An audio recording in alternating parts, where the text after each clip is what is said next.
சாயி ராமாயணம் அத்தியாயம் 39 கீதை ஸ்லோகத்துக்கு விசேஷ விளக்கமும் சமாதி கோயில் நிர்மாணமும். பாபாவை போன்ற அவதார புருஷர்கள் மக்களுக்கு நன்மை விளைவிக்கவே தோன்றுகின்றார்கள். அவர்கள் விரும்பிய காரியம் முடிந்தவுடன் கடைசியில் உருவமில்லாத நிலையில் ஒன்றிவிடுகின்றனர்.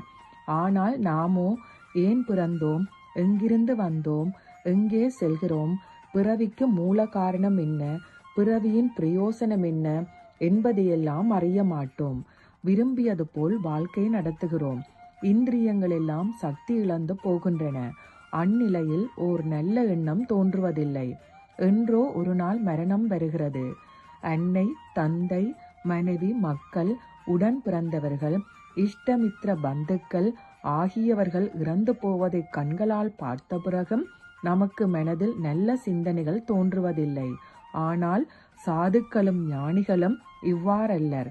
அவர்கள் தங்களுடைய அந்திம காலம் எப்பொழுது என்பதை நன்கு அறிந்தவர்கள். கடைசி வரை ஒருமுக மனம் பெற்றவர்கள். நிர்வாண நேரத்தையும் அறிந்தவர்கள். தேகத்துடன் வாழும் போது பக்தர்களுக்காக பிரீதியுடன் உழைப்பால் உடலை தேய்க்கின்றனர்.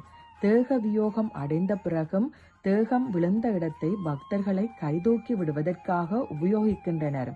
இவ்வாறாக சில ஞானிகள் தேக வியோகம் அடையும் முன்பே தங்கள் சமாதியை கட்டும்படி செய்கின்றனர்.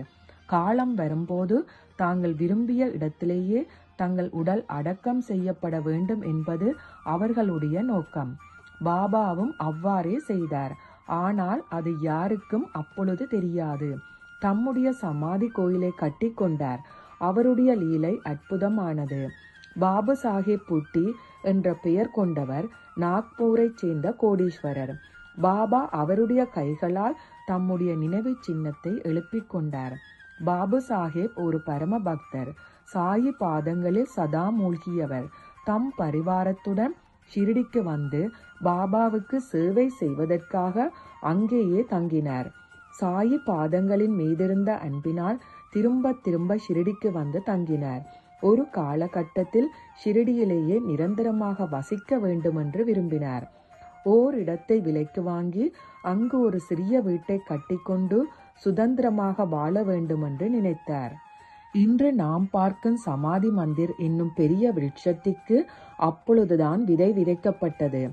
சாயி மகாராஜுக்கு பக்தர்களின்பால் இருந்த அன்பின் நினைவு சின்னமாக சமாதி கோயில் விளங்குகிறது.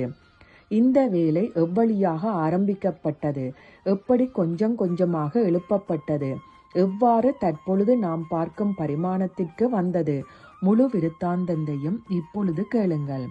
ஷிரடியில் சிறிய வீடொன்று கட்ட வேண்டுமென்ற சிந்தனை எழுந்தபோது தீஷித் வாடா மாடியில் படுத்து உறங்கிக் கொண்டிருந்த போது பாபு சாஹேப் பூட்டிக்கு ஒரு சுவாரஸ்யமான காட்சி கிடைத்தது. மாதவராவும் அப்பொழுது அங்கு உறங்கிக் கொண்டிருந்தார். அவருக்கும் அதே காட்சி தோன்றியது. இருவரும் பெரு வியப்படைந்தனர். உம்முடைய வாடாவை நிச்சயமாக கட்டும், தேவாலயத்தையும் உள்ளடக்கி கட்டும் என்று பாபா ஆணையிடுவது போல பாபு சாஹேப் பூட்டி கனவொன்று கண்டார். இந்த காட்சியை கனவில் கண்டவுடன் பாபு சாஹேப் விழித்து கொண்டார். ஆரம்பத்திலிருந்த கனவை விரிவாக ஞாபகப்படுத்திக் கொள்வதற்காக படுக்கையிலேயே அரை விழிப்பு நிலையில் படுத்திருந்தார். இங்கு இது இவ்வாறு நடந்து கொண்டிருந்த பொழுது மாதவராவ் திடீரென்று அழும் சத்தம் கேட்டது. புட்டி அவரை எழுப்ப முயன்ற போது நித்திரை முழுவதுமாக கலந்தது. மாதவராவை நீரேன் அழுகிறீர் என்று புட்டி கேட்டபோது அவர் பதில் கூறினார். ஸ்ரீ சாயியின் அன்பு ததும்பிய வார்த்தைகளை கேட்டவுடன் நான் பிரேமே வேஷம் கொண்டேன். எனக்கு தொண்டியை அடைத்தது. கண்களில் ஆனந்த பாஷ்பம் பெருகியது. என்னுடைய இதயத்தில் பொங்கிய அன்பு எனக்கு கட்டுப்படாமல் அழுகையாக வெடித்தது. பாபா என்னருகில் வந்து தெளிவாக ஆணையிட்டார். வாடாவும் தேவாலயமும் திடமான உருவம் பெறட்டும். நான் எல்லோருடைய தீவிரமான விருப்பங்களையும் நிறைவேற்றுகிறேன். இருவரும் ஒரே விதமான கனவு காட்சி பெற்றது பற்றி பாபு சாஹேப் மனம் வியந்தார். மனதில் இருந்த சந்தேகம் விலகியது. வேலையை ஆரம்பித்து விடுவது என்று தீர்மானம் செய்தார். ஓம் சாய்ராம். எல்லோருக்கும் சுபமுண்டாகட்டும்.